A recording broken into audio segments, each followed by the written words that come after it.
Karalmanna NNM UP സ്കൂളിൽ കുട്ടികളെ പഠിപ്പിക്കാൻ ഇനി റോബോട്ടും. റോബോട്ടിക് ടീച്ചർ ലോഞ്ചിംഗ് ഉദ്ഘാടനം കെ പ്രേംകുമാർ MLA നിർവഹിച്ചു.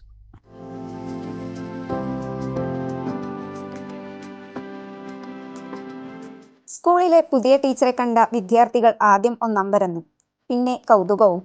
ഞാനാണ് ഐറിസ് എന്നും നിങ്ങളുടെ പുതിയ ടീച്ചറാണെന്നും ടീച്ചർ സ്വയം പരിചയപ്പെടുത്തി.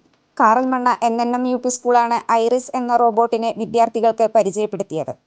പുതിയ അധ്യയന വർഷത്തിൽ വിദ്യാർത്ഥികളെ വരവേൽക്കുന്നത് ഈ റോബോട്ടാണ്. വിദ്യാർത്ഥികൾ ചോദിക്കുന്ന പഠന സംബന്ധമായ ഏത് ചോദ്യങ്ങൾക്കും ഐറിസ് ഉത്തരം നൽകും. ചോദ്യങ്ങൾ അപഗ്രഥിച്ച് വിദ്യാർത്ഥികൾക്ക് മനസ്സിലാകുന്ന രീതിയിൽ ഉചിതമായ മറുപടി നൽകാൻ ഐറിസിനാകും. Straight lines are the shortest distance between 2 points. They do not bend or curve. In geometry, a line is infinitely long, has no thickness, and extends in both directions.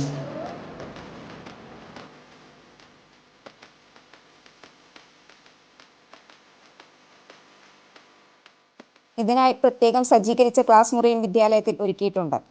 ചോദിക്കുന്ന ചോദ്യങ്ങളും ഉത്തരങ്ങളും സ്ക്രീനിൽ വിദ്യാർത്ഥികൾക്ക് കാണാനും ആകും.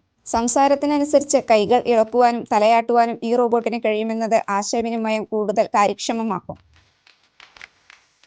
എറണാകുളം കേന്ദ്രീകരിച്ച് പ്രവർത്തിക്കുന്ന മൈക്കേഴ്സ് ലാബ് എന്ന സ്ഥാപനമാണ് വിദ്യാലയത്തിനായി ഈ റോബോട്ടിനെ നിർമ്മിച്ചു നൽകിയത്.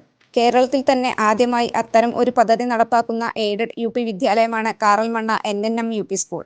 ശനിയാഴ്ച സ്കൂളിൽ വെച്ച് നടന്ന ചടങ്ങിൽ കെ പ്രേംകുമാർ MLA റോബോട്ടിനെ വിദ്യാർത്ഥികൾക്കായി സമർപ്പിച്ചു.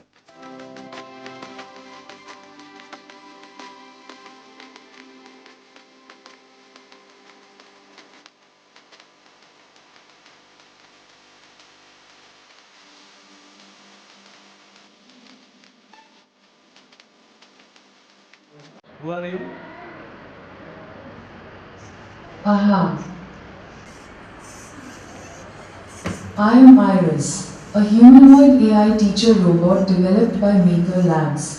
I am here at NNM UP School to help students learn a variety of subjects.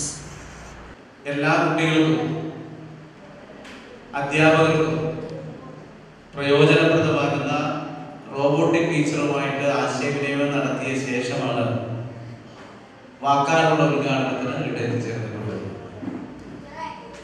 നമുക്കറിയാം, നമ്മുടെ നാട്, സമൂഹം ശാസ്ത്ര സാങ്കേതിക വിദ്യയുടെ ഏതു നേട്ടത്തെയും സ്വീകരിക്കാനും ഏറ്റവും സാധാരണക്കാരായ മനുഷ്യർക്ക് വരെ അതിൻ്റെ ഗുണം ലഭ്യമാക്കാനുമുള്ള പരിശ്രമം നടത്തുകയാണ്. അത്തരം പരിശ്രമത്തിൽ മുന്നിട്ട് നിൽക്കുന്ന ഒരു സംസ്ഥാനമാണ് നമ്മുടെ കേരളം. ഇന്ത്യയിലെ ആദ്യത്തെ ഡിജിറ്റൽ യൂണിവേഴ്സിറ്റി നമ്മുടെ കേരള സംസ്ഥാനത്താണ് ആരംഭിക്കപ്പെട്ടിട്ടുള്ളത്. വാർഡ് മെമ്പർ രജനിയമ്മ ചടങ്ങിൽ അധ്യക്ഷത വഹിച്ചു.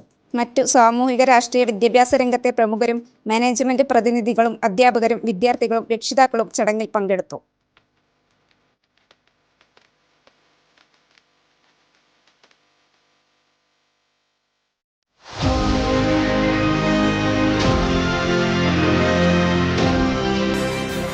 കൂടുതൽ വാർത്തകളും വിശേഷങ്ങളും അറിയാൻ പേജ് ലൈക്ക് ചെയ്യൂ.